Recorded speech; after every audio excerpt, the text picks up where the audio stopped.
इस बॉल पे इन्होंने जड़ दिया है छक्का।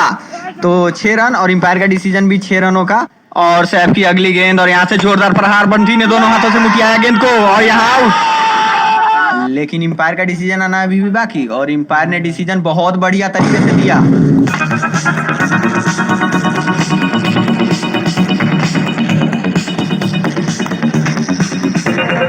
और ये मार दिया है रियाज ने उठा के और ये बहुत ही लंबा विरोधी के गार के बीचों बीच पूरा फाड़ते हुए 6 रन।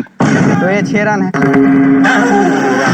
एम्पायर इतना उछल क्यों रहे हैं, कूद क्यों रहे हैं? अरे ये तो डबल छक्का है, वाह 12 रन ऐड कर लीजिए, 12 रन। बच्ची के डबल छक्का दे लिए तू रे लगो ना बॉल कितना दूर गिर रही है। ये साला कौन मैच में डबल छक्का होगा रे तू नहीं जानत ना। हमारा फुआ के ने इतना बड़का बड़का छक्का मारा लाई नु तो ओके डबल छक्का दिया ले, जाके पता कर ले। हां तो अपना फुआ करे जाके एम्पायरिंग कर, ये ता ना चलता हूं। तू करबे काथी रे?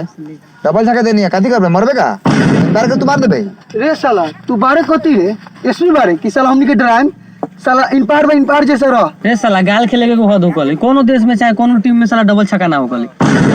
नो बॉल होकले हां छक्का कैसे हो जाले बिना बॉल के? तू नो बोल रहा है कितना बार का मर लई है? डबल छक्का दिए तो बॉल काथी करे चाहत रे तोनी का? अरे ना दिए तो छक्का। ए ज्यादा बोल मत, समझ ले ना तो 3 को छक्का दे देबो एक के बार में। एम्पायर ना रहे नो बॉल ग्रेट। और ये मैं क्या देख रहा हूँ, एम्पायर का डिसीजन नो बॉल का और फ्री हिट, वाह क्या बात है। और एम्पायर का डिसीजन सर्वमान्य डिसीजन माना जाएगा और इस बॉल को फिर से डालिए। बॉल का आएगा और कोची के फ्री हिट है